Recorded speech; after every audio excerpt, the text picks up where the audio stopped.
Today I don't feel like doing anything. No, no.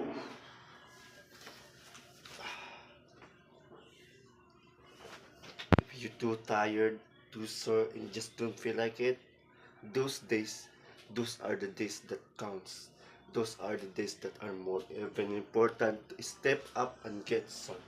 If you have something to do, don't put it up tomorrow. Don't do that.